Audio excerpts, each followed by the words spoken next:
راعینا کا مطلب تو یہ تھا کہ حضور رعایت فرمائیں، اور اگر اسی کو تھوڑا سا بدل کر راعینا کہا جاتا تو معنی بن جاتا اے ہمارے چرواہے۔ اب ایک صحابی یہودیوں کی ڈکشنری سے واقف تھے، کہا میں گردن اڑا دوں گا آئندہ کسی نے یہ لفظ، تو اس یہودی نے جواب دیا کہ وہاں سارے یہی لفظ بولتے ہیں، حالانکہ ایسا نہیں تھا۔ وہ دکھتے دل کے ساتھ بارگاہ میں حاضر ہوئے کہ فسانہ غم سناؤں، اور ادھر اللہ نے قرآن نازل فرمایا، یا ایھا الذین آمنوا لا تقولوا راعنا۔ آپ اندازہ کیجئے کہ پوری گفتگو میں سے زندگی بھر کے لیے مالک حکم دے رہا ہے کہ اے ایمان والو، آئندہ سے اس لفظ کو ہی اپنی ڈکشنریوں سے نکالو۔ جس لفظ سے غیر کو بے ادبی کا موقع ملے، توہین کا موقع ملے، گستاخی کا موقع ملے، تم تو ستھرے لوگ ہو، دلوں کے پاک ہو، اور تم تلفظ بھی صحیح ادا کرتے ہو، تمہاری عرض اور منشا تو یہی ہے کہ حضور ہم پہ رعایت کرے، پر دشمن غلط فائدہ لے رہا ہے، مسئلہ میرے حبیب کی عزت کا ہے۔ کافی لمبا سفر کر کے آئے ہیں آپ، سبحان اللہ، سبحان اللہ سے تو یہی لگ رہا ہے، کافی لمبا سفر کر کے آئے ہیں، آپ ہی کی بات ہو رہی ہے، ہم تو جیسے ہیں آپ کے سامنے ہیں الحمدللہ۔ کچھ سمجھ آئی یہ بات کی؟ آپ سے پوچھ رہے ہیں بھائی صاحب حیدرآباد والوں کو، سمجھ آ رہی یہ بات کی؟ الحمدللہ۔ وہ لفظ جس سے غیر کو بے ادبی کا موقع ملے، رب فرماتا اس لفظ کو اپنی بولی سے مٹا دو، اور پھر لطف پر لطف دیکھیے کہ مالک اپنے دربار سے لفظ بخشتا ہے۔ کہا اب کہ یوں کہو انظرنا، اور اس کا سادہ سا معنی کیا ہے؟ یا رسول اللہ نظر کرم فرمائیے۔ یہ ہے عزت رسول، یہ ہے حرمت رسول صلی اللہ تعالی علیہ وآلہ وسلم۔ ایک قدم آگے بڑھیے، حضور علیہ السلام کا دسترخوان کرم تو ہر ایک کے لیے بچھا ہے۔ اعلیٰ حضرت عظیم البرکت سبحان اللہ کہتے ہیں کہ آسماں خاں زمین خاں زمانہ مہمان، صاحب خانہ لقب کس کا ہے؟ تیرا تیرا۔ بخاری کی حدیث اللہ عطا کرتا ہے اور ہم تقسیم فرماتے ہیں۔ امام طبرانی نے اس حدیث کو لکھا، مولا مرتضیٰ کرم اللہ تعالی وجہ الکریم فرماتے ہیں سرکار کے دربار میں کسی نے بھی کبھی کوئی سوال کیا تو حضور نے کبھی نہ نہیں فرمایا، اور یہی بات اعلیٰ حضرت ہاتھ جوڑ کے عرض کرتے ہیں واہ کیا جود و کرم ہے شہ بطحا تیرا، نہیں سنتا ہی نہیں مانگنے والا تیرا، صلی اللہ تعالی علیہ وآلہ وسلم۔ دعوت تھی ولیمہ کی، کس چیز کی بھائی صاحب؟ بولیے گا تھوڑا سا، یہ جو سامنے بیٹھے ہیں یہ تو آمنا سامنا اچھے طریقے سے کرو۔ کس چیز کی دعوت؟ ولیمہ شریف کی۔ تعداد زیادہ تھی، اور میرے کریم علیہ السلام نے جو کثیر نکاح فرمائے ان نکاحوں میں یہ ایک بڑی دعوت تھی۔ مسجد پاک میں بھی عاشق حاضر ہیں، آستانہ شریف میں بھی ہیں۔ سیدنا انس رضی اللہ تعالیٰ عنہ کی والدہ نے سویٹ ڈش بنا کر بھیجی، فرماتے ہیں سینکڑوں کو کھلایا، اور جب میں نے دسترخوان اٹھایا تو میں یہ فیصلہ نہیں کر سکا کہ جب یہ میٹھی چیز کھانے کو رکھی تھی تب زیادہ تھی یا جب سب نے کھا لی ہے اٹھائی ہے اب زیادہ ہے، میں یہ فیصلہ نہیں کر سکتا۔ سمجھ گئے بھائی جی؟ اب غور فرمائیے گا، اللہ غنی حمید۔ کھانا کھانے کے بعد باتیں چلنے لگ گئیں، اور جب باہمی گفتگو ہو تو وقت کے گزرنے کا احساس نہیں ہوتا۔ اس دور میں مکان بڑے بڑے نہیں ہوتے تھے، اگرچہ حضور کا مکان ہی سب سے بڑا ہے، ٹھیک ہے، ظاہری حجم کے اعتبار سے مختصر ہوتے تھے۔ اب معاملہ یہ کہ گھر کی پاک پردہ دار بیویوں کو آمد و رفت میں دقت کا سامنا ہے، اور سرکار علیہ السلام نے کبھی کسی کو اپنے در سے اٹھایا نہیں۔ مولانا اثر رضا کے شعر کا مفہوم ہے، شعر تو اب آپ کو نہیں سناؤں گا، اس کا خلاصہ یہ بنتا ہے کہ آپ نے کبھی بھی اپنے در پہ آنے والے کو نکالا نہیں ہے، ہاں جب بھی نکالا ہے تو آنے والے کے دل کی حسرت نکالی ہے۔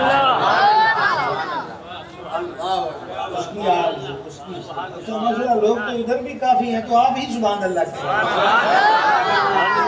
آدھا جلسہ تو یہاں ہے ہمارے پاس، آگے آؤ یہاں پر، بلا کر بھی اتنا دور دور ہوتے ہو۔ ایسے دور رہنے والے لوگ پنجاب میں کون سا نہیں ہے؟ اس کے لیے حیدرآباد کا انتخاب کیوں؟ نعرہ تکبیر،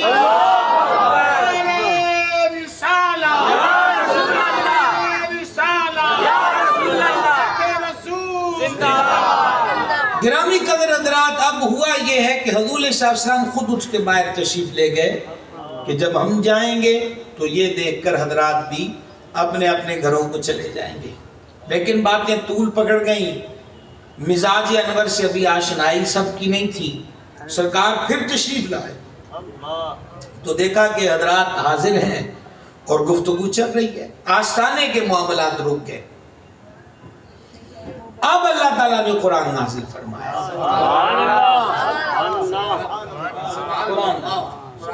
اور میں اس کا آسان مفہومی تفسیری سب ملا کے ترجمہ پیش کر رہا ہوں۔ جب تک میرا حبیب بلائے نہ جایا نہ کرو، ایک، اور جب حبیب دعوت پر بلائے تو کھانا پکنے سے پہلے نہ پہنچا کرو، اور جب کھانا کھا چکو تو فوراً منتشر ہو جایا کرو۔ یہ مالک تربیت فرما رہا ہے کہ حبیب کے گھر پہ حاضری کیسے دینا ہے۔ تمہارا دیر تک بیٹھے رہنا ہمارے حبیب کی طبیعت پر گراں گزرتا ہے کہ آستانے کے معمولات رکتے ہیں۔ مسجد میں بیٹھو تو سارا دن رات بیٹھو، لیکن جب گھر کی چار دیواری ہے تو گھر کی بیبیوں کی آمد و رفت میں اور دیگر امور خانہ داری میں دقت ہوتی ہے۔ میرا حبیب کریم الطبع ہے، تمہیں کہتا نہیں ہے، پر ہم حق بات کہنے سے حیا نہیں فرماتے۔ اب اگر تنقید کی اینک لگا کر دیکھیے تو لفظ تو یہی بنتے، کیا ہوا تھا تھوڑی دیر زیادہ بیٹھ گئے تھے، ان کے دل میں عشق تھا، ان کے دل میں محبت تھی، ایسا آرڈر کیوں آیا؟ کہا نہ، یہ مسئلہ حضور کے گھر کی عزت کا مسئلہ ہے، محبوب کے مزاج کا مسئلہ ہے۔ جو چیز حبیب کے مزاج کو برہم کرے ہمیں وہ کسی بھی طرح پسند نہیں ہے، لہذا عرشوں کا مالک اپنے حبیب کے آستانے کے آداب خود سکھا رہا ہے۔ سمجھ میں آ گئی بات؟ بات سمجھ میں آ گئی؟ دو باتیں ابھی تک میں نے آپ کو قرآن پاک ہی سے عرض کی ہیں، ذرا خوشی خوشی سبحان اللہ کہ مجھے آپ نہیں دیکھ رہے، میں فریش ہوں، سمجھ گئے؟ میں تو آپ کو دیکھ کے مسکرانا چاہتا ہوں، کوئی اسباب تو پیدا ہوں۔ میرا تو بڑا دل کرتا ہے میں آپ کو دیکھ کے مسکراؤں، پر کوئی اسباب تو پیدا ہو۔ کیا سمجھے؟ آگے بڑھئے۔ سید العالمین خاتم النبیین علیہ الصلوۃ والتسلیم کا دربار عظیم ہے، شمع رسالت کے پروانے، ہدایت کے درخشندہ ستارے، اور مجھے لطف آتا ہے یہ جملہ کہتے ہوئے، حضور کے مرید دربار انور میں جمع ہے۔ جس نے خواجہ غریب نواز کے ہاتھ میں ہاتھ دیا وہ کتنا بختور ہے، اور جسے شاہ جیلا پیر پیرا میر میرا کے ہاتھ پر بیعت نصیب ہوئی وہ قسمت کا دھنی ہے۔ حیدرآباد کی دھرتی پر غوث العالمین کی نسل کریم سے ایک شہزادہ جلوہ گر ہے، اور کیا شہر حیدرآباد اور کیا قرب و جوار، صبح ہو کہ شام ہو سخی کی چوکٹ پر حاضری دیتے ہیں۔ عرض یہ کرنا چاہتا ہوں، غوث العظم ہوں، شاہ نقشبند ہوں، شاہ سہرورد ہوں، غریب نواز ہوں یا گنج شکر ہوں، اگر آپ کو معلوم ہو جائے کہ فلاں بندہ وہ ہے جس نے غوث پاک کے ہاتھ پر بیعت کی، تو خود سوچیے اس بیعت کرنے والے کے بارے میں آپ کے دل میں کیا محبت، کیا احترام کا رشتہ پیدا ہوگا. اب نتیجہ نکال سکتے ہیں تو آدھی سطر میں نکلتا ہے جنہوں نے ہاتھ ہی حضور کے ہاتھ میں دیا ہے ان مریدوں کی شان و عظمت کا عالم کیا ہوگا جنہوں نے ہاتھ ہی حضور کے ہاتھ میں دیا. کیا عالم. اور ایسی تگڑی بیعت ہے کہ یبایعون اللہ کی سند ہے. حبیب ہاتھ تو تیرے ہاتھوں میں دیا ہے, بیعت تو تیری کی ہے, پر ہم بتا رہے ہیں وہ اللہ کی بیعت کر رہے تھے. اور جب سب کے ہاتھ تیرے دست اقدس میں آ گئے تو ید اللہ فوق ایدیہم, اللہ کا دست قدرت ان سب کے ہاتھوں پر ہے. یہ حضرات حاضر ہیں بارگاہ میں. ایک بات پہ مشورہ چلا, جب باہمی مشورہ دیا جائے نا تو کبھی کبھی ایسا بھی ہوتا ہے کہ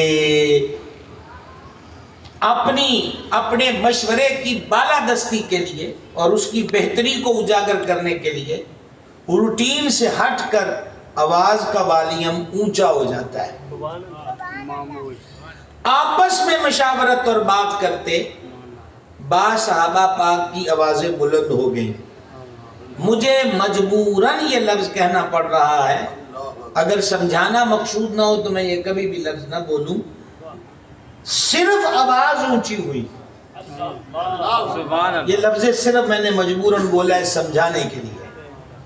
کیا ہوا جی؟ جو آپ کی نہیں ہو رہی, آواز اونچی ہو گئی ان پاک ذاتوں کی خدمت میں حاضری کے وقت. ٹھیک, اللہ اللہ اللہ. پھر آوازیں اونچی ہوں تو میٹیریل دیکھا جاتا ہے کلام کا. سبحان اللہ. کبھی آوازیں اونچی ہوں تو وہاں میٹیریل گستاخی پر مبنی ہوتا ہے, توہین اور اہانت پر مبنی ہوتا ہے. اور کبھی آواز عشق اور محبت اور وارفتگی کے کلمات سے بھی اونچی ہوتی ہے. یہاں بے ادبی کا تو وہم بھی نہیں ہے, مشورے کی بات ہے. آواز اونچی ہو گئی, آواز اونچی ہوئی تو رب نے قرآن نازل فرما دیا. سبحان اللہ.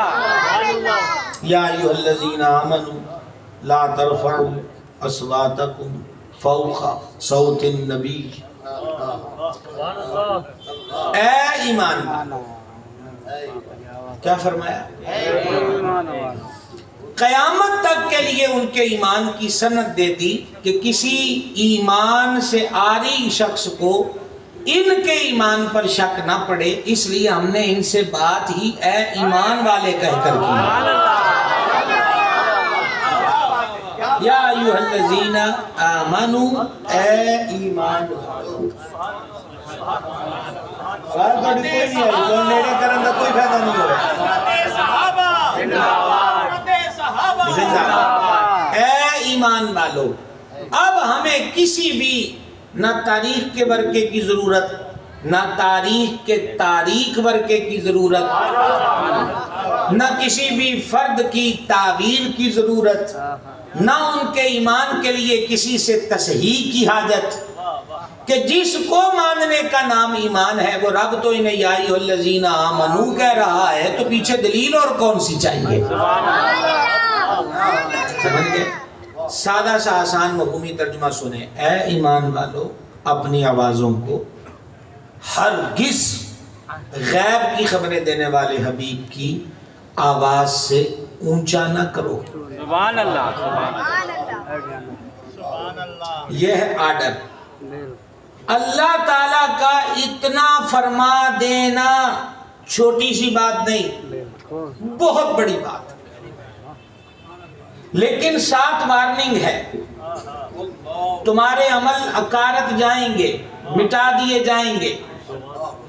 اور اس سے پہلے یہ فرمایا, ایک, اے ایمان والو اپنی آوازوں کو میرے حبیب کی آواز سے اونچا نہ کرو, ایک, اور ان کے پکارنے کو, ان کے بلانے کو, ان سے بات کرنے کو ایسا نہ سمجھ لو جیسا تم ایک دوسرے سے چلا چلا کر بے تکلفی میں بات کر لیتے ہو. یہ کریم ہے کہ دست شفقت رکھتا ہے، پر تم حبیب کے نہ بھائی ہو،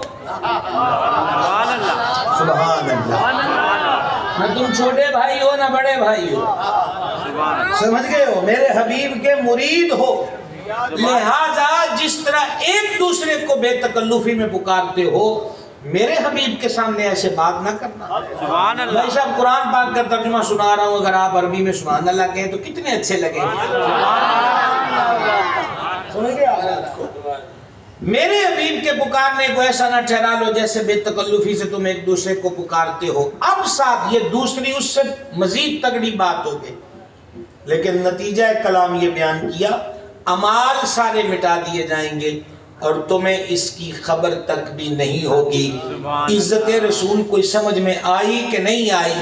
آواز بھی اونچی ہو جائے تو اللہ اس پر بھی قرآن نازل فرما دیتا ہے۔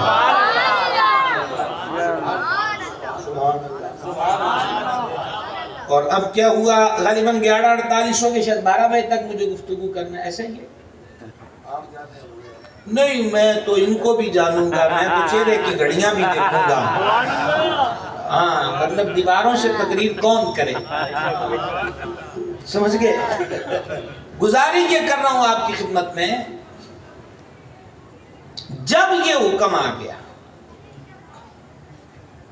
اس کے بعد صحابہ کرام علیہ مرد وہ تو پہلے ہی ادب کے پیکر تھے،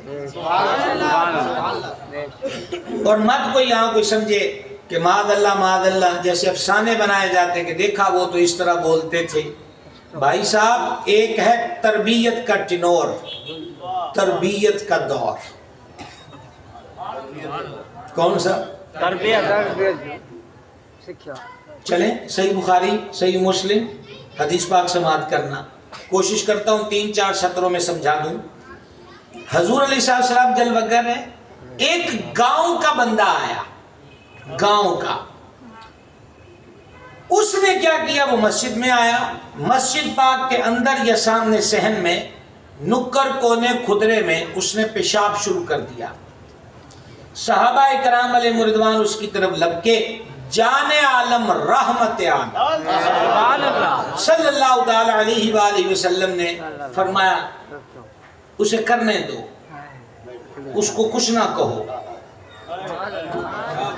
جب وہ اپنی حاجت سے فراغت پا چکا فرما اب اس کو میرے پاس لاؤ۔ وہ جب صحابہ اکرام کا جلال دیکھا نا تو وہ بندہ خائف تھا، نیا نیا آیا ہے، سرکار نے اس کو سامنے بٹھایا اور سامنے بٹھا کر فرمایا، اب میرا دل تو کرتا ہے میں جملے پنجابی میں کہتا پھر ان تھوڑا پتہ لگ گیا، ہاں وہ میں کہنے لگا تھا ابھی ہے نا، وہ میری عادت ہے۔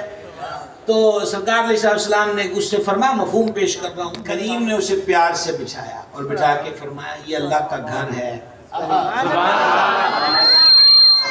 یہ اللہ کا گھر ہے، یہاں نماز پڑھی جاتی ہے، یہاں قرآن کی تلاوت کرتے ہیں، یہاں اللہ کا ذکر کرتے ہیں، یہاں پیشاب، میں قربان صدقے فدا نثار،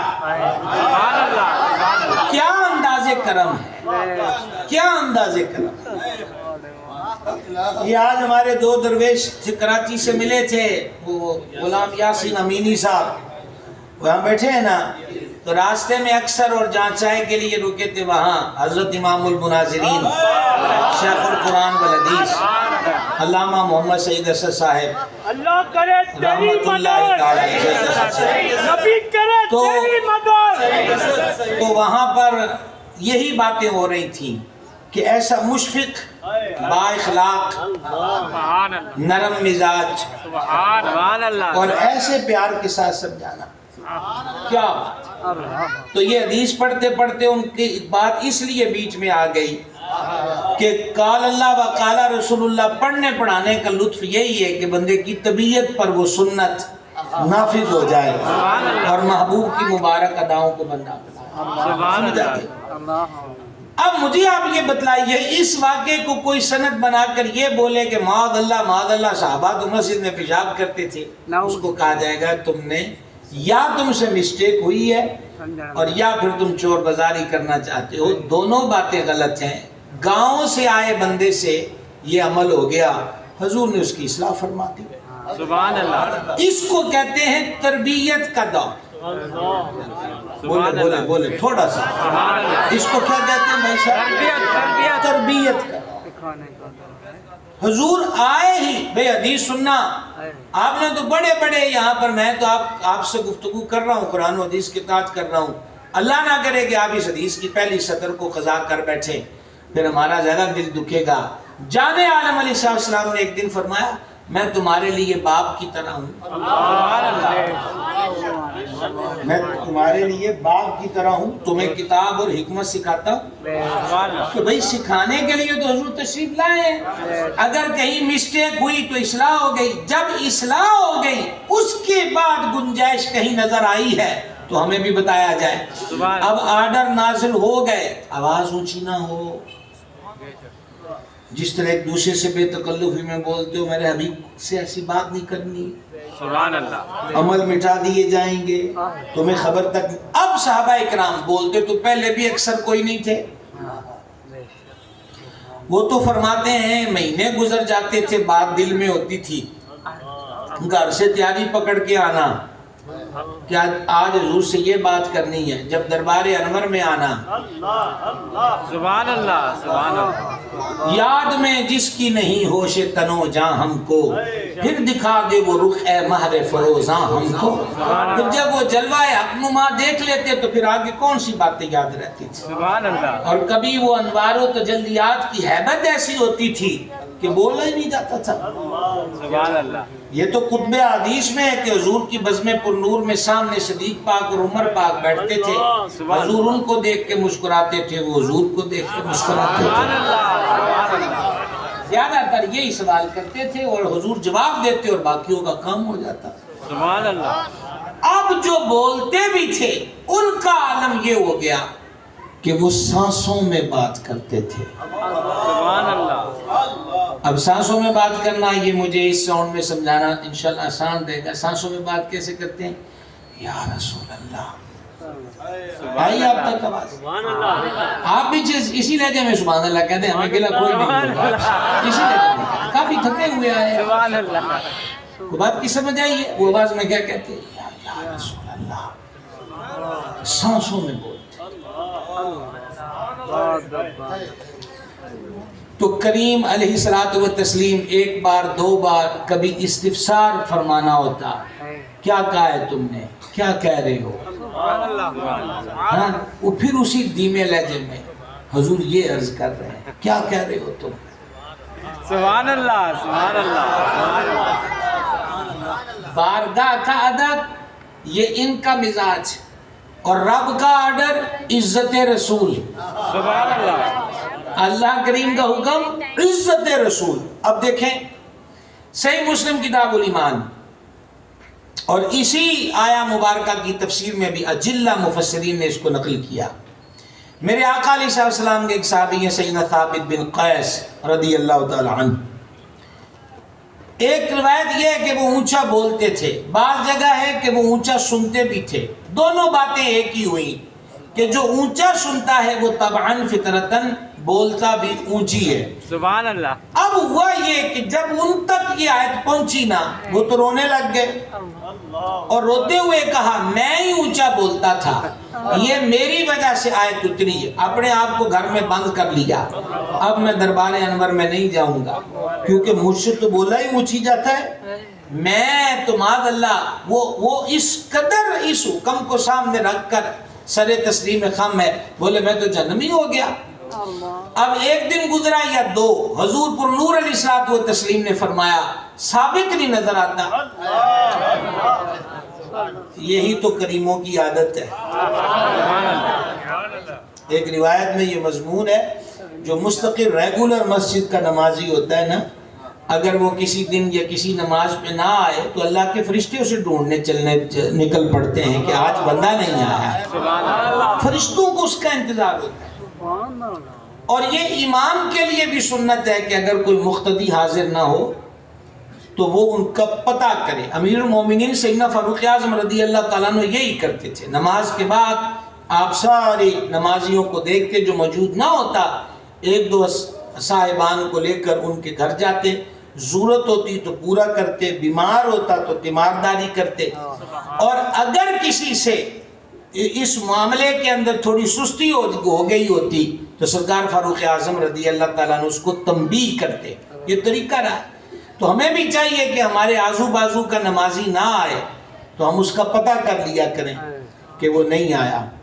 یہ جماعت رکھی اس لیے گئی ہے کہ ایک دوسرے کا دکھ سکھ سن بھی لو سبحان اللہ، سبحان اللہ، اور اس کو حل بھی کر۔ سبحان اللہ، سبحان اللہ۔ یا اگلا بندہ نہیں بھی کہہ پاتا تو اس کا چہرہ دیکھ کر ہی پتہ چل جائے گا وہ پریشان ہے۔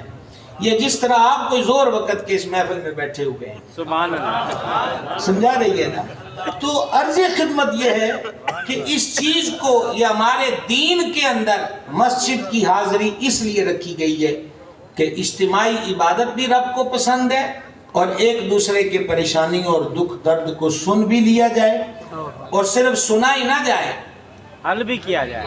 جتنا ممکن ہو اس کے حل کی کوشش کی جائے۔ چلیے بھائی جی، وہ ان کے محلے کے اور بعض جگہ کے ان کے ایک عزیز تھے صحابی پاک، انہوں نے کہا حضور میں ان کا پتہ لے کر آؤں گا۔ وہ حضرت ثابت کے پاس گئے، رو رو کے ان کے چہرے کا رنگ بدل چکا تھا، حالت اور کیفیت مختلف ہو چکی تھی۔ ثابت تجھے کیا ہوا؟ کہا میں تو جنمی ہو گیا ہوں۔ کہا وہ کیسے؟ کہا کہ میں ہی اونچی بولتا تھا اس لیے یہ قرآن اترا ہے۔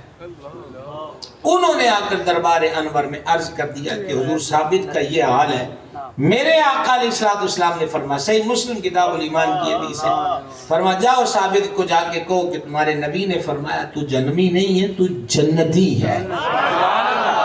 سمجھ آ گئی؟ اور لطف کی بات یہ کہ یہی ثابت بن قیس رضی اللہ تعالی عنہ ہیں جو جنگ یمامہ کے شہید عظیم ہیں۔ مسیلمہ کذاب نبوت کے جھوٹے دعوے دار کے مقابلے میں پتہ چلا امیر المومنین صدیق اکبر نے یہ فیصلہ دے دیا کہ جو سرکش ہو کر ختم نبوت کے ایشو پہ کھڑا ہو جائے اس سے پھر مذاکرات نہیں ہوتے۔ بات کی سمجھ آئی ہے؟ سمجھانے زندہ باد، زندہ باد۔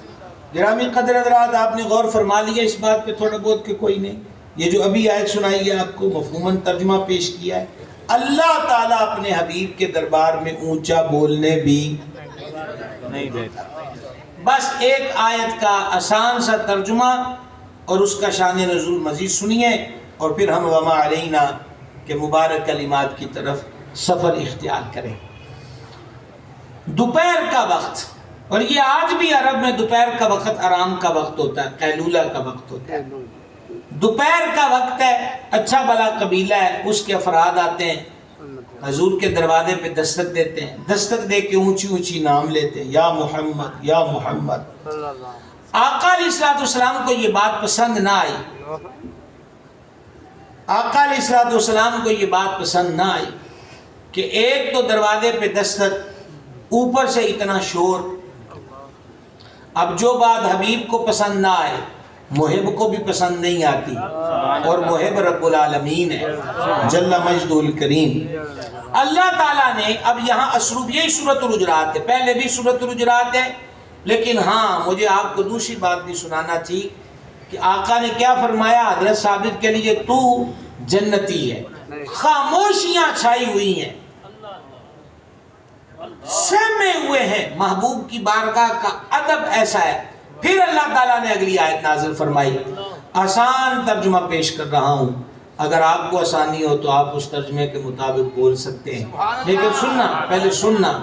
اللہ رب العزت نے فرمایا بے شک وہ لوگ جو اپنی آوازیں حبیب کی آواز سے پست رکھتے ہیں، سبحان اللہ، اللہ نے ان کے دلوں کو تقوی کے لیے پرکھ لیا ہے۔ سبحان اللہ، سبحان اللہ۔ اچھا جی، بولا تو زبان سے جاتا ہے، پرکھا دل گیا ہے۔ سبحان اللہ، حضرات علماء کی نظر یہ سبحان اللہ۔ بولا کس چیز سے جاتا ہے؟ زبان سے۔ اللہ فرماتا ہے اسی توڑے دلان دا امتحان لے لیا۔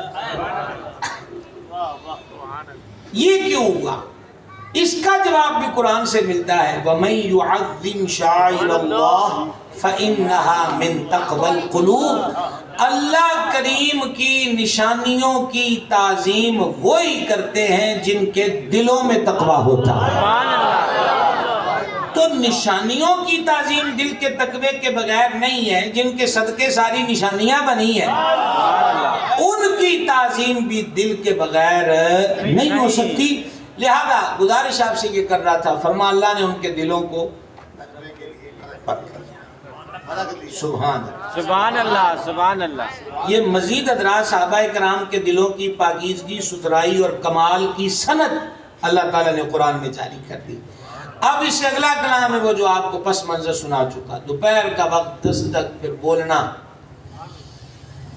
سرکار کو پسند نہ آیا کہ یہ کیا طریقہ ہے، دستک، شور۔ اب دیکھیں پہلے بھی یا ایھا الذین آمنوا سے بات شروع ہوئی تھی، وہ لا تقولوا رائنا ہو، یا لا ترفعوا اصواتکم فوق صوت النبی ہو، یا ایھا الذین آمنوا لا تقدموا بین یدی اللہ ورسولہ ہو۔ لیکن یہاں اللہ تعالیٰ نے اس طرح کلام نہیں فرمایا، اب کلام کیا ڈائریکٹ اپنے محبوب سے، سبحان اللہ، سبحان اللہ۔ اپنے محبوب سے فرما پیارے وہ جو حجروں کے باہر سے تمہیں پکارتے ہیں نا ان میں اکثر بے عقل ہیں۔ سبحان اللہ سبحان اللہ۔ ہمارے ادھر علاقے میں ہوتے نا تو ہمارے اسٹائل میں کہتے ہیں او محبوب تینوں کدا دل پورا کرن دی لوڑ ہے، انہوں نے سمجھ ہی کوئی نہیں کہ تیرے بوئے دا ادب کی ہے۔ سب کو نہیں پتا ہوتا، سب کو علم نہیں ہوتا۔ حبیب وہ جو حجروں کے باہر سے تمہیں پکارتے ہیں بہت سے ایسے ہیں جن کو عقل نہیں ہے۔ اگلی بات حیدرآباد والوں، اگلی بات اللہ تعالیٰ نے جہاں وہ دعوت کی بات فرمائی تھی، دعوت نہ ملے تو جاؤ نہ، جاؤ تو کھانا پکنے سے پہلے آؤ نہ، کھانا کھا جاؤ تو پھر بعد میں باتوں کے لیے بیٹھو نہ۔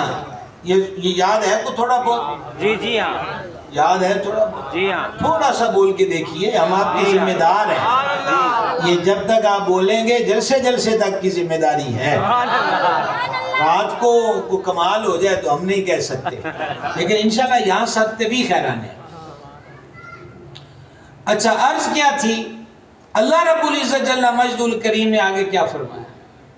پہلے تو یہ بتا دیا سب کو سینس نہیں ہوتی ابھی، ہاں، اور دوسرا آگے اسلوب اور طریقہ بیان کیا۔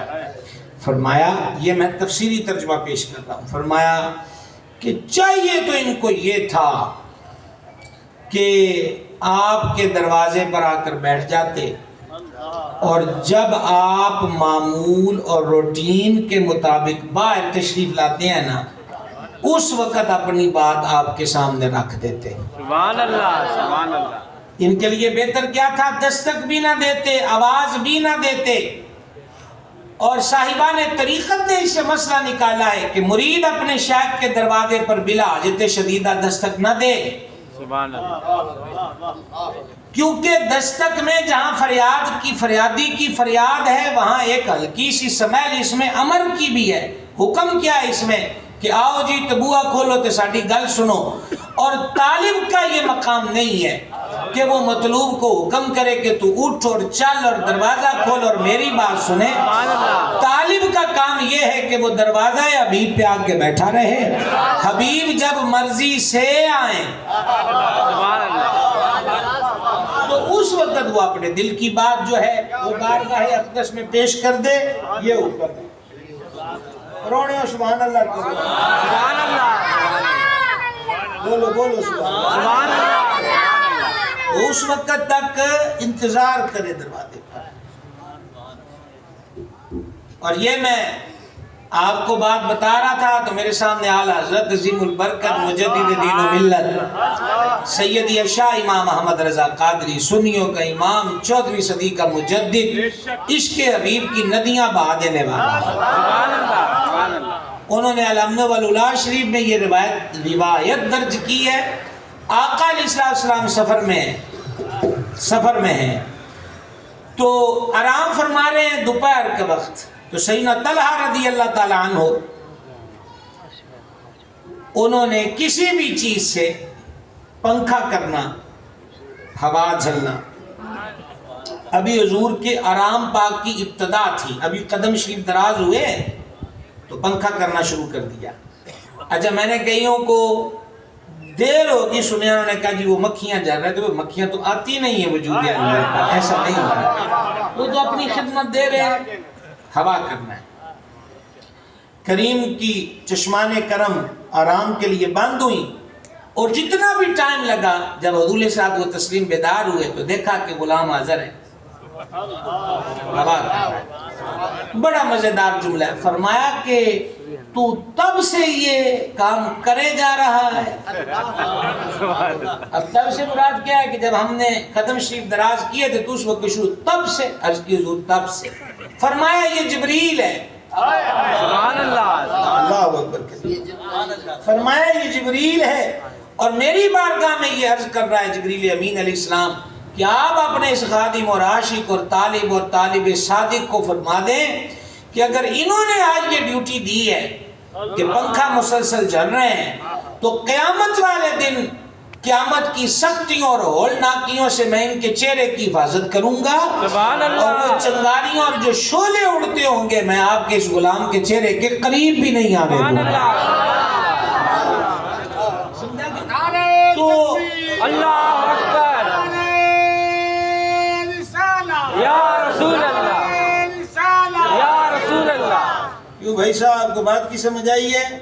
جی صحیح، بات کی سمجھ آ گئی جناب؟ سبحان اللہ، طالب کا کام یہ ہے کہ وہ دریوز اگر ہو کے بیٹھا رہے، سبحان اللہ، سبحان اللہ۔ اور آج ہم میں سب سے زیادہ بے چینی ہے، اضطراب ہے، ہمارے پنجابی میں کہتے ہیں کالے پہ جانے ہیں، ضبط نہیں ہے۔ یہ عمرہ ہو یا حج ہو، اس کے سفروں میں اتفاق ہوا کہ زیادہ تر بھگدڑی بچتی ہے کہ حاجیوں کو مسئلہ یہ ہوتا ہے کہ جلدی جلدی نہ جی احرام سے فارغ ہو جائے، وہ جناب لاکھوں روپیہ لگایا ہے، گھر سے بے گھر ہوئے ہو، پردیش میں گئے ہو، کس لیے گئے ہو؟ 2 دن زیادہ بھی احرام رہ جائے گا تو یہ تو بڑا شاہانہ لباس ہے۔ سبحان اللہ، مالک نے اپنے دربار میں آنے کے لیے جو معیار مقرر کیا ہے اس میں یہی تو لباس رکھا ہے کہ یوں آنا ہے، سبحان اللہ، فارغ ہوئیے، فارغ ہو کے کیا کرنا ہے؟ بڑے دکھ کے ساتھ کہنا پڑتا ہے وہی ٹی وی، وہی گیمیں، مکمل آج کر چکے، گیمیں ہیں، ٹی وی ہے، موبائل ہے، فیس بک ہے، گیت ہے، اور وہ کیا اس کو بولتے فنی کلپس ہیں، ٹوٹکے ہیں، لا حول ولا قوت الا باللہ۔ ضبط اور تحمل بڑی چیز ہے۔ اعلیٰ حضرت کہتے ہیں دل سلگنا ہی بھلا ہے اے ضبط، سبحان اللہ، دل سلگنا ہی بھلا ہے اے ضبط، بجھ بھی جاتے ہیں سبحان اللہ، دہکنے والے۔ سبحان اللہ، وہ تیز آگ جو ہوتی ہے وہ جلدی بجھ جاتی ہے، لیکن سلگتا رہے نا تو دھونی چلتی رہتی ہے۔ سبحان اللہ، اب آپ سے آدھی رات یہ باتیں ہم کیوں چھیڑ بیٹھے، بلکہ آپ کو کیوں چھیڑ بیٹھے؟ مسئلہ یہی ہے کہ ان کے لیے بہتر یہ تھا کہ تیری چوکھٹ پہ حاضر رہتے، جب پیارے تو اپنی مرضی سے باہر تشریف لاتا تیری رویت سے مشرف بھی ہوتے، جو دل کی کتھا ہے وہ بھی تیرے حضور سناتے، آپ نہ تیرے دروازے پہ دستک دیتے۔ صحابہ کرام علیہ رضوان کا تو پہلے ہی معمول تھا۔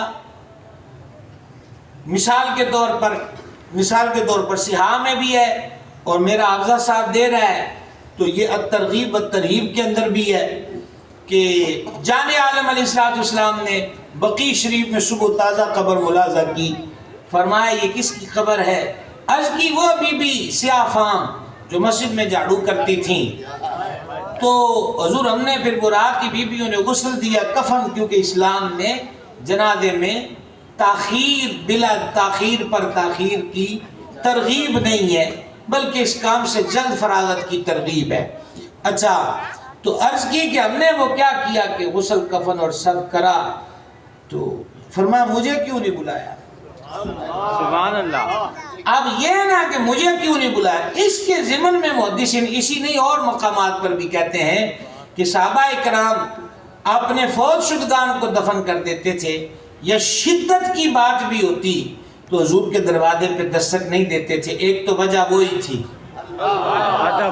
جو آرڈر نازل ہوا، دوسری وجہ حضور آرام نہ فرما رہے ہوں، تیسری وجہ حضور پر وحی نہ نازل ہو رہی ہو اور ہم بیچ میں مخل نہ ہو جائیں۔ ان ادب کے پیکروں کو صحابہ کرام کہا جاتا ہے۔ رضوان اللہ تعالی علیہم اجمعین۔ اب اس کے بعد جناب آپ غور فرمائیں، کیا میں آپ سے عرض کر رہا تھا، ہاں کریم آقا علیہ السلام نے پھر ان بی بی صاحبہ کی قبر پر جنازہ پڑھا۔ سبحان اللہ۔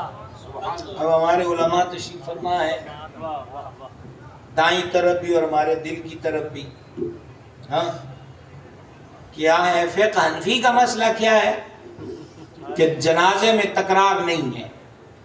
ایک دفعہ جنازہ ہو گیا اور اس کے ولی اقرب نے پڑھ لیا تو اب اس کی تکرار نہیں، ولی اقرب نے نہیں پڑھا تو پھر ہوگا، لیکن امام بھی بدلا جائے گا اور جو پہلے جنازے میں شریک ہیں وہ دوسرے میں شریک نہیں ہوں گے۔ جنازہ تو بی بی صاحبہ کا ہو چکا ہے، پھر حضور نے کیوں پھر پڑھا قبر پر؟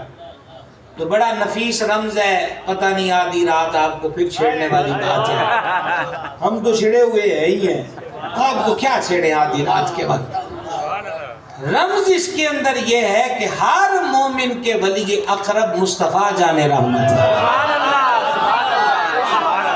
صلی اللہ علیہ وسلم۔ یہ جو فرمایا ہے نا کہ نبی تمہاری جانوں سے بھی زیادہ تمہارے قریب ہے، سبحان اللہ۔ یہ وہ بات ہے۔ تو اس لیے حضور نے دوسری بار جنازہ اللہ اکبر، یا رسول اللہ، زندہ باد زندہ باد زندہ باد۔ سمجھ آئیے۔ اور باقی محدثین نے لکھا ہے کہ جنازے کے بعد حضور نے ان بی بی صاحبہ سے کلام کیا اور یہ پوچھا ہے کہ بتاؤ یہ جو مسجد کی صفائی کرتی تھی کو اجر ملا ہے؟ تو انہوں نے جواب دیا ہے، قبر سے حضور کی جناب میں جواب پیش کیا۔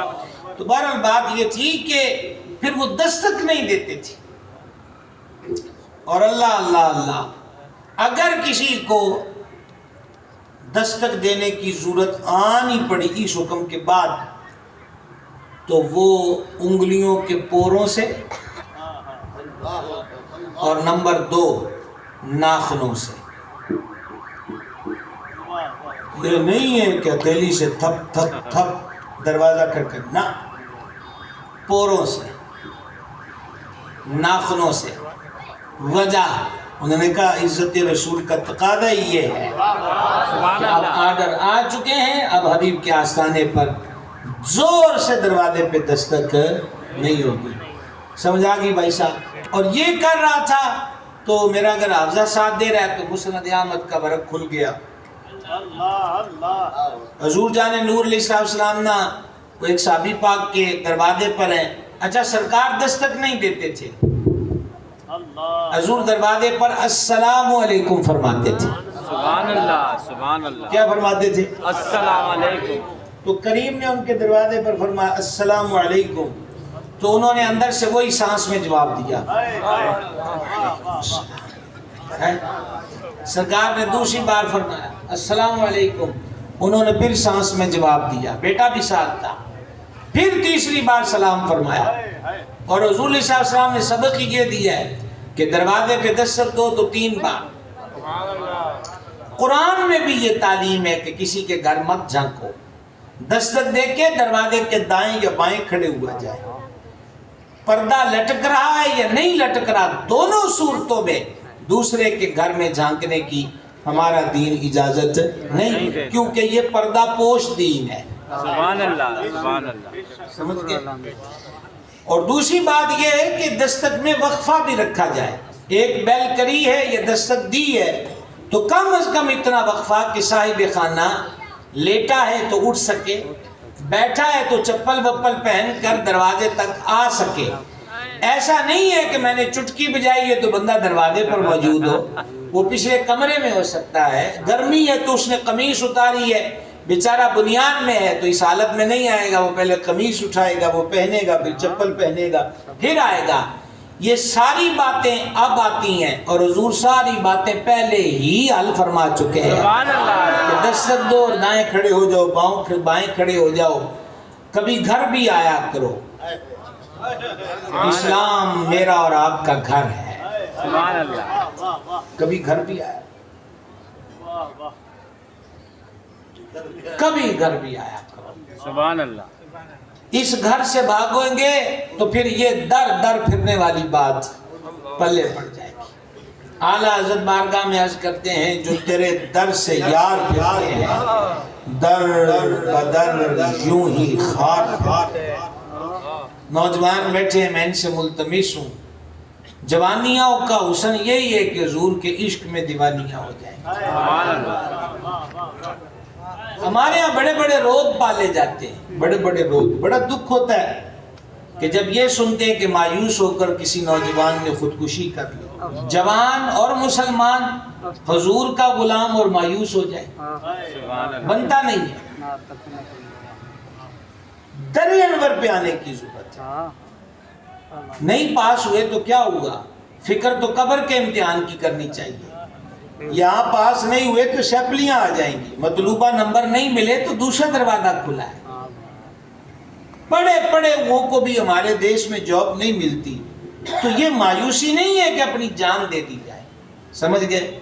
دوسرا یہی ہے، یہ بلا وجہ کے عشق دے روگی عاشق بنے ہوئے ہیں. یہ خاک نشینی، نظروں کا بہکاوا اور صورتوں کے جال ہیں جن میں پھنسے ہوتے. عشق یہ نہیں ہوتا. حضرت جلال الدین رومی علیہ رحمت نے فرمایا جن صورتوں کے پیچھے تو پھرتا ہے یہ صورتیں تو پانی پر بنے نقش ہیں اور ہلکی سی نہر ان نقشوں کو مٹا دیتی ہے. سبحان اللہ، سبحان اللہ. ایک سوال رکھنے لگا ہوں حیدرآباد والوں رات کے اس پہر آپ کے سامنے.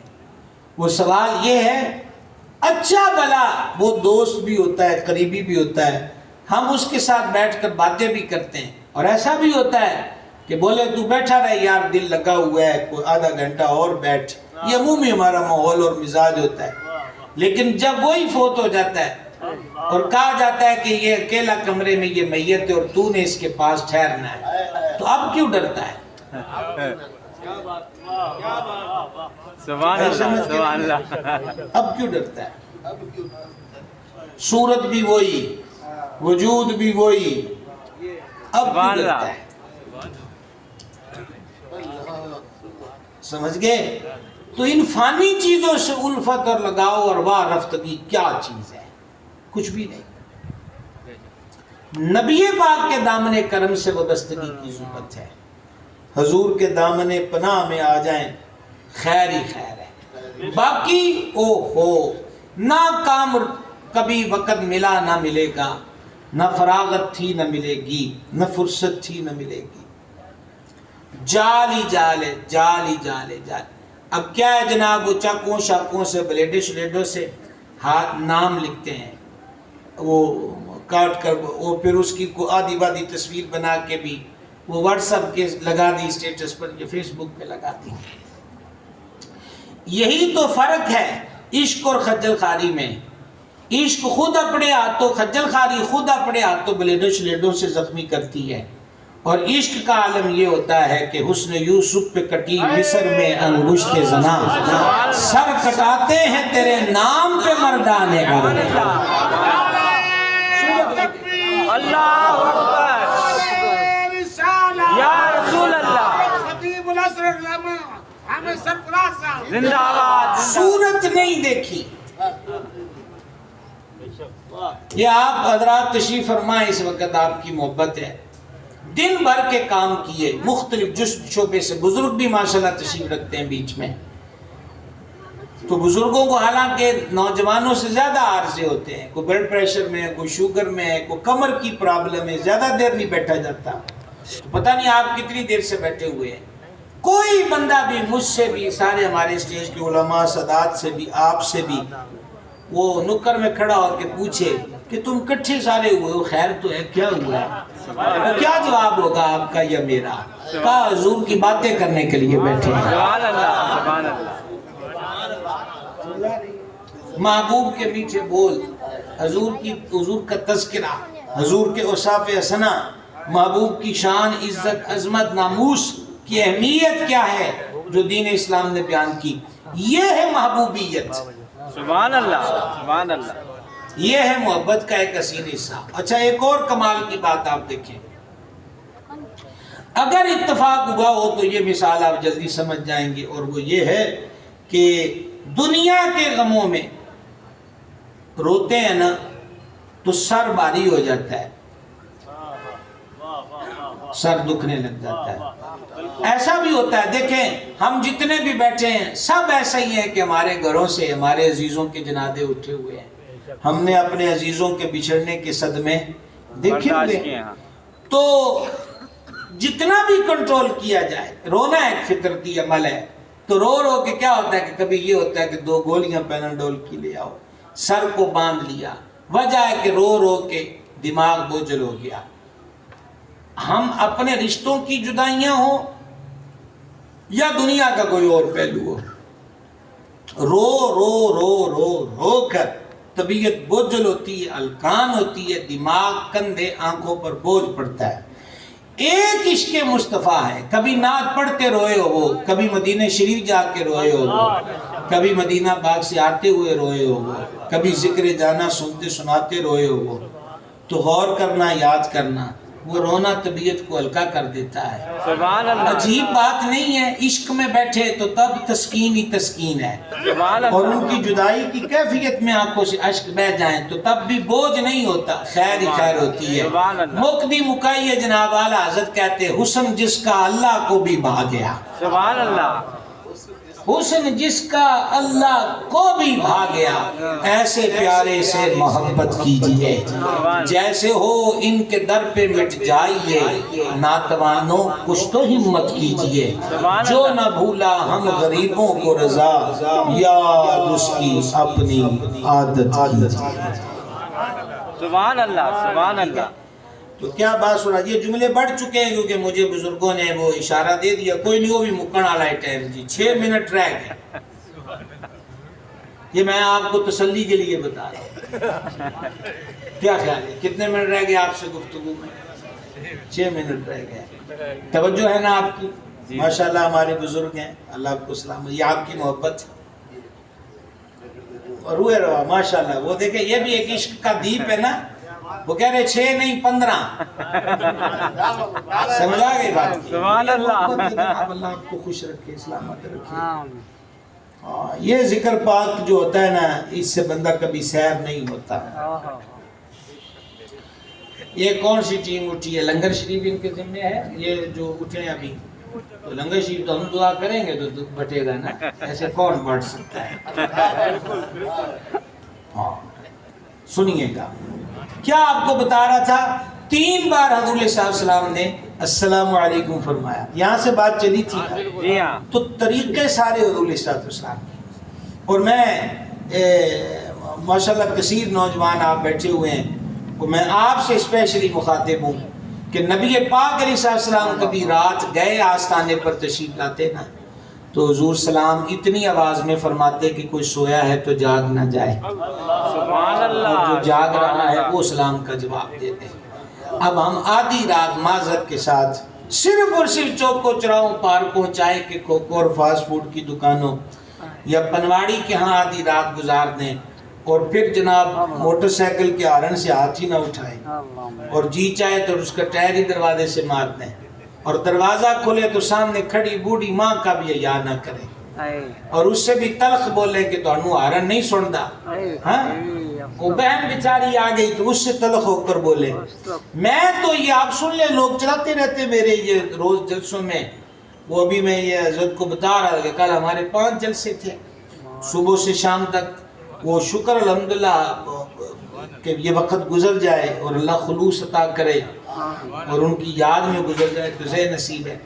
ہر جگہ میری ممکنہ جو ہوتی کوشش میں عرض گزار ہوں، اور آج کل تو ہر جگہ تقریباً یہ کہہ رہا ہوں، میں نوجوانوں سے بالخصوص کہہ رہا ہوں کہ آپ کی مسکراہٹ، آپ کی خوش مزاجی اور آپ کا حسن اخلاق اور آپ کا جو جیب میں تھوڑے سے پیسے ہیں، یہ مسکراہٹ کہاں خرچ کرنی ہے، یہ اخلاق اور محبت اور پیار کہاں خرچ کرنا ہے، اس خرچ کرنے کی پہلی جگہ کا نام ماں باپ ہے۔ سبحان اللہ، سمجھائیے بات، سبحان اللہ، اس کے بعد بہنیں ہیں، بھائی ہیں، اور وہ عورت جس کو آپ کلمہ شریف پڑھ کر 3 مرتبہ قبول ہے کہہ کر اپنے نکاح میں لائے ہیں، وہ نوکرانی اور ملازمہ اور پاؤں کی جوتی نہیں ہے۔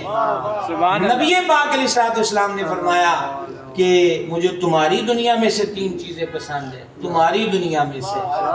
اب سمجھو نا ہماری دنیا کیا ہے اور ان کی دنیا کیا ہے۔ سبحان اللہ، سبحان اللہ، تمہاری دنیا میں سے مجھے 3 چیزیں پسند ہیں، ایک فرما خوشبو، اور دوسرا فرما نماز میں میری آنکھوں کی ٹھنڈک ہے، اور تیسرا فرمایا کہ اپنی ازواج پاک سے، پاک بیویوں سے محبت اور شفقت کے ساتھ پیش آنا، یہ مجھے 3 چیزیں پسند ہیں۔ عورت پاؤں کی جوتی ہے، یہ ہندوانہ کلچر ہے، اسلام کی تعلیم یہ نہیں ہے۔ اسلام کی تعلیم کیا؟ صحیح بخاری پہلی جلد ہے، تو اپنی بیوی کو ایک لقمہ بھی کھلاتا ہے تو اللہ تعالیٰ اس پر بھی تجھے صدقہ دینے کا اجر عطا فرمائے۔ سبحان اللہ، سبحان اللہ، سبحان اللہ۔ بہنوں سے کس بات کی تلخی؟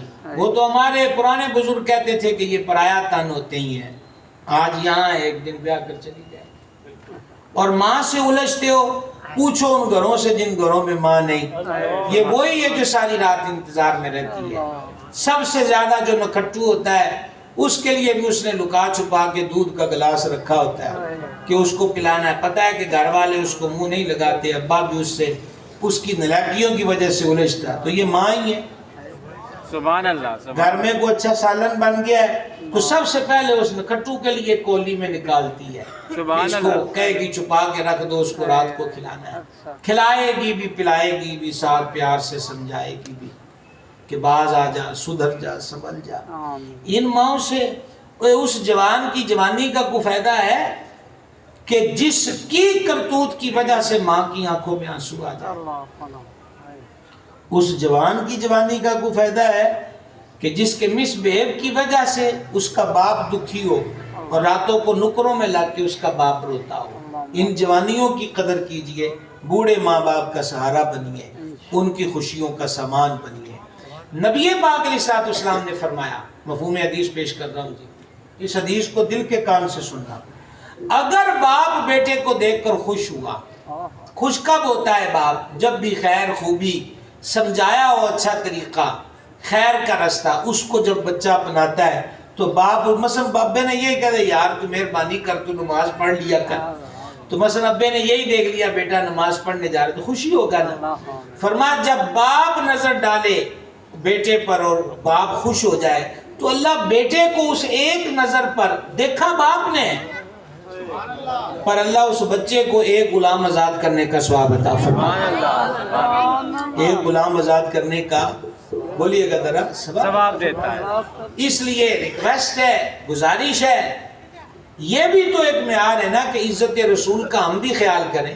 سبحان اللہ، ہم نے کلمہ پڑھا ہوتا ہے، ایک وہ دشمن ہے جو خاکے بناتا ہے، وہ تو سیدھا سیدھا کھلم کھلا دشمنوں کی سب میں کھڑا ہے۔ بعض وہ بھی ہیں جو کلمہ شریف پڑھنے کے زوم میں ہیں لیکن گستاخی کا ارتکاب کرتے ہیں، پر ہم تو اپنے آپ سے بات کر رہے ہیں کہ ہم نے کلمہ بھی پڑھا ہے، ہمارے پاس عشق والا اسٹیشن اہل سنت بھی موجود ہے، تو پھر ہمیں جہاں بارگاہ کا ادب کرنا ہے وہاں عزت کا لحاظ یہ بھی ہے کہ جو حضور نے فرما دیا اس کو کریں اور جس سے روک دیا اس کو نہ کریں۔ ماؤں کو راضی کرو، باپوں کو راضی کرو، سمجھ آ گئی؟ یہ ماں باپ بوڑھے ہو جائیں تو ویسے ہی شوگر ہارٹ کے پیشنٹ ہوتے ہیں، ان بیچاروں نے آپ سے کیا لینا ہے؟ پر لیکن کبھی پیار سے پوچھ لیا کرو کہ ابا آج میں تیری فیورٹ چیز کھلانا چاہتا ہوں، اور عجیب بات نہیں ہے۔ پھر آپ سے ایک اوکھا سوال، مشکل سوال پوچھنے لگا ہوں،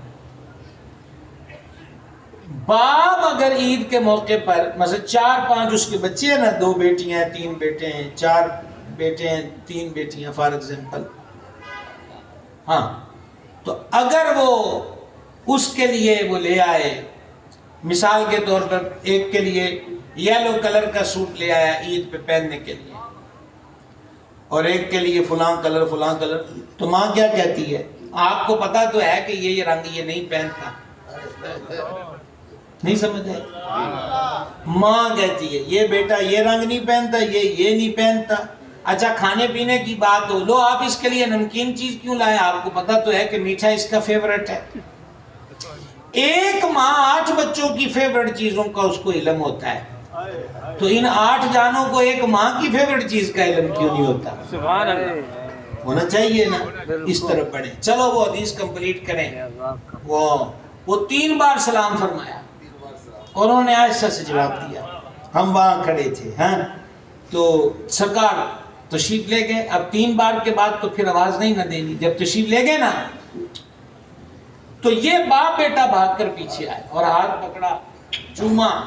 فرما تم گھر پر تھے؟ حضور گھر پہ تھے. فرما ہم نے 3 بار تمہیں سلام کیا ہے تو تم نے جواب نہیں دیا. حضور 3 بار سنا ہے, 3 بار جواب دیا ہے, لیکن حضور آہستہ جان بوجھ کر دیا ہے. جب آپ نے پہلی بار السلام علیکم کہا ہے تو ہمیں آپ کی عادت کرم کا پتہ ہے. تو اگر ہم پہلی آواز پہ کہہ دیتے وعلیکم السلام تو آپ نے پھر دوسری بار السلام علیکم تو نہیں نہ فرمانا تھا. تو آج ہم باپ بیٹے نے بیٹھ کر یہی طریقہ بنایا تھا کہ آج 3 بار حضور کی دعائے رحمت لینی ہے. حضور فرمایا السلام علیکم ورحمت اللہ. قلب عاشق ہی لگر باشد, قلب عاشق ہی لگر باشد. حضور کی محبت, حضور سے پیار, حضور کا ادب, حضور کی عزت اور ناموس, ہر شعبے میں ہمیں اس کا خیال اور لحاظ رکھنے کی ضرورت ہے. آج کی اس محفل پاک کا انعقاد کرنے والے جملہ حضرات اور آپ حضرات جو تشریف لائیں, آپ بھی سب کو ہی مبارکبادیاں ہیں. زندگی کے قیمتی لمحات وہی ہیں جو ان کی یاد میں گزر جائیں, وگرنہ سالوں سال ہماری زندگیوں کے گزر گئے, کیا ان کا ہوگا. کل انشاءاللہ پھر آپ سے مزید تسلی سے بیٹھ کر بات کریں گے. ہمارے بزرگ ہیں حضرت علامہ مولانا قاری محمد نیاز احمد نقشبندی صاحب, اللہ ان کو سلامت رکھے. ان کے ادارے میں کل نماز عشاء کے بعد انشاءاللہ محفل پاک ہوگی اور حضرت انشاءاللہ وہ جگہ ایڈریس وغیرہ بتا دیتے ہیں, تو پھر انشاءاللہ کل پھر وہاں ملیں گے. وَمَا عَلَيْنَا إِلَّا الْبَلَاغُ. اعلان سماعت فرمانے